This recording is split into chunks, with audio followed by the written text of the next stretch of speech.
Olá, adoradores do povo, sejam bem-vindos a mais um vídeo aqui no Caneta Tinteiro. Meu nome é Camille Pezino e hoje a gente vai falar de uma obra que é um clássico, mas na verdade é só um conto, embora seja clássico, e que tá aí no nosso imaginário popular desde muito tempo antes de até mesmo ser escrito e compilado de uma tradição oral. Esse conto é nada mais nada menos do que João e Maria.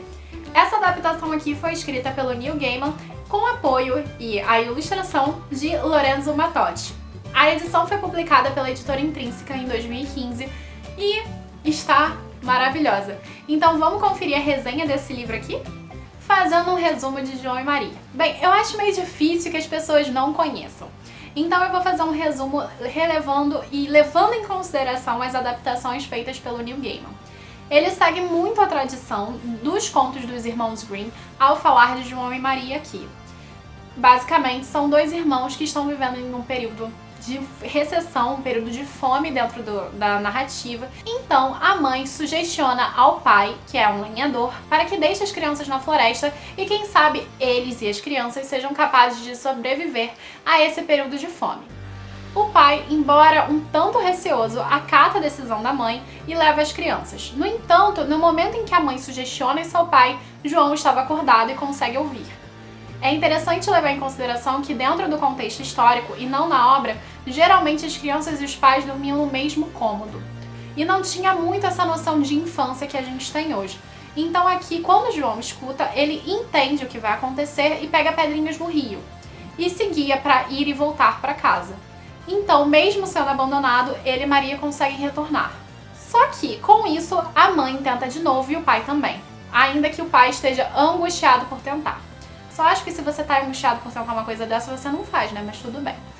De toda maneira, aqui a gente vai ver essas crianças serem abandonadas de novo, só que o João não tem tempo de catar as pedrinhas no rio. E ele pega o pão dormido que a mãe dá e taca no chão. Só que os pombos também estão com fome, não somente as crianças e os adultos.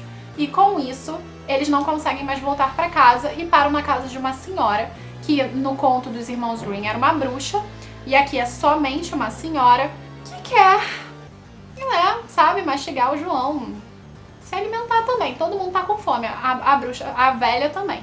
Enfim, de toda maneira, essa idosa, ela tem uma casa de doces para atrair crianças e acaba conseguindo levar os dois para dentro. Maria vira basicamente uma empregada escrava, enquanto João, por sua vez, vai sendo alimentado para ficar gordinho. Só que João usa um osso para simplesmente ir lá e disfarçar. Pois bem, e aí a narrativa vai prosseguindo. Todo mundo conhece João e Maria desde o início ao fim, então, mas por que falar sobre João e Maria? Porque essa edição é bacana e tudo mais. João e Maria do Gaiman, ele vai seguir o padrão realmente do conto dos irmãos Grimm. Os irmãos Grimm, eles resolveram compilar os contos tradicionais de via oral no período em que Napoleão começou a invadir a Alemanha. Assim, dentro desse contexto de guerra, foi importante ressaltar a cultura alemã.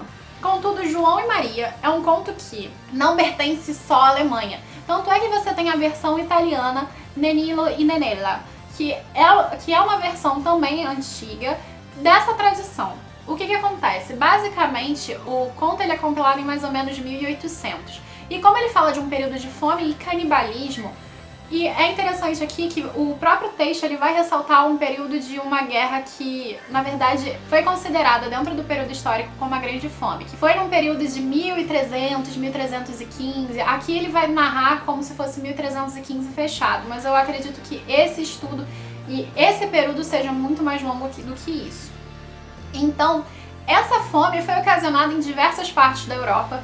E esse conto aqui, como vocês podem ver, ele é traduzido como João e Maria por um motivo. O original alemão é Hansel and Gretel. João e Maria, tanto quanto Hansel and Gretel, ou John and Mary, na tradução para o inglês, são nomes que não significam nada, ou melhor, não significam ninguém. Podem ser qualquer um, porque são nomes extremamente comuns em cada uma dessas culturas, como na cultura portuguesa, como na cultura inglesa e como na cultura alemã. Então, João pode ser qualquer menino e Maria pode ser qualquer menina. Inclusive, na versão original, a gente encontra como o irmão mais jovem e a irmã mais velha. Não tem nomenclatura, como os pais também não têm. Só que na adaptação aconteceu a nomenclatura, só que é uma nomenclatura de nomes comuns, extremamente comuns. Outros aspectos e simbolismos são muito presentes nessa história e eles são muito importantes para demarcar porque contos de fadas eles se tornam atemporais. E também porque falam muito do inconsciente. O Bruno Bettenheim, a Maria Tatar, que por exemplo tem nessa edição aqui do Conto de Fadas da Zahar, todos eles vão estudar inclusive João e Maria, entre outros autores de contos de fadas, e vão mostrar diversos simbolismos. Por exemplo, eles atravessam o rio e o rio tem esse simbolismo do inconsciente junguiano, eles têm a questão do osso, a própria ideia dos irmãos. O pai também ser um lenhador faz uma contextualização histórica, porque o lenhador ser lenhador era um tipo de serviço que não rendia tanto. A questão das joias. Existem tantos simbolismos em João e Maria que acaba que, quando o Gaiman vai fazer essa adaptação, o que ele realmente tira de fora é a presença da ideia da bruxa na senhora. Porque o que acontece? Todos esses elementos presentes em João e Maria são super importantes e privilegiam informações históricas. E o Gaiman vai trazer essa noção histórica. Com isso, nessa leitura histórica de João e Maria, a única coisa que dá pra retirar realmente é o fantástico. E manter o canibalismo, que foi uma prática recorrente que inclusive foi repassada nos contos populares. Então, a senhora deixar de ser bruxa é realmente, acho que, a única adaptação que o Gaiman faz do conto. Uma coisa que eu acho interessante, não no conto do Gaiman, que ele segue a tradição dos irmãos Grimm, mas é a adaptação que os irmãos Grimm fazem, e que inclusive acho que também tá marcada aqui, mas eu não tenho certeza, que é as versões da mãe. Como os irmãos Grimm eram de um período patriarcal e eles prevaleciam esse patriarcalismo, é bacana perceber aqui como o pai, ele aceita aquele posicionamento, mas se ressente daquele posicionamento da mãe de abandonar os filhos, mas faz.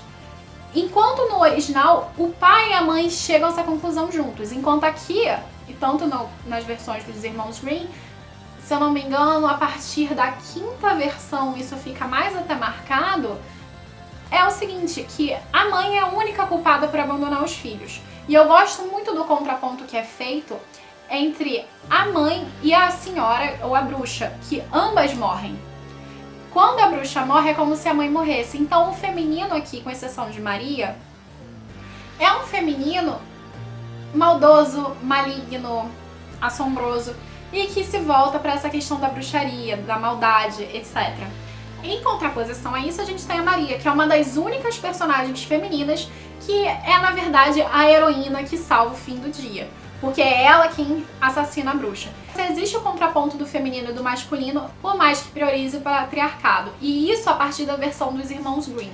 A versão contada por Dorchen, se eu não me engano é a esposa do William, que é um dos irmãos Grimm, não contava com a mãe sendo a única culpada do abandono, mas ambos os pais. Até porque você não pode simplesmente abandonar o seu filho e culpar a sua esposa, embora o conto transpareça isso. Então, é um conto atemporal que fala sobre muitas coisas e existem muitos simbolismos. Os contos de fadas, eles são extremamente importantes para a formação da infância. E é interessante também pontuar e finalizar essa resenha dizendo que a infância é uma terminologia e uma noção que surgiu a partir, se eu não me engano, do século XX. Então, quando os contos de fadas são construídos e esses contos populares eles são transcritos, não existe a ideia da criança, existe a ideia do pequeno adulto e do grande adulto. Por isso que os contos eles são macabros e terríveis, porque faz parte realmente da cultura popular em que eles surgiram. Então, eu acho que vale super a pena essa edição, principalmente por causa das ilustrações do Matotti. Tanto é que você tem uma ilustração sombria, e eu não recomendo essa edição para crianças, eu recomendo essa edição para pessoas mais velhas que queiram entender um pouco mais desse universo e queiram conhecer um pouco de João e Maria sem a presença do fantástico. Então, esse não é um livro para crianças. Essa edição não é uma edição de João e Maria para crianças, mas para adolescentes e adultos. Então, É isso, gente. Eu espero que vocês tenham gostado dessa resenha. Adorei falar um pouco mais sobre esse conto. Ele é super rapidinho e existem vários lugares que vocês podem ver as análises. Inclusive, eu super recomendo a Tatar e o Bettenheim para estudar contos de fadas e esse contexto do inconsciente que traz para as crianças. Eu espero que vocês tenham gostado desse vídeo de hoje. Eu adoro falar sobre contos de fadas. É uma das minhas pesquisas na faculdade também. Então, é um prazer sempre compartilhar esse conhecimento. Eu vou pedir para vocês se inscreverem aqui no canal, ativarem o sininho para acompanhar as nossas notificações e curtir esse vídeo. Um beijo para vocês e até a próxima. Tchau, tchau!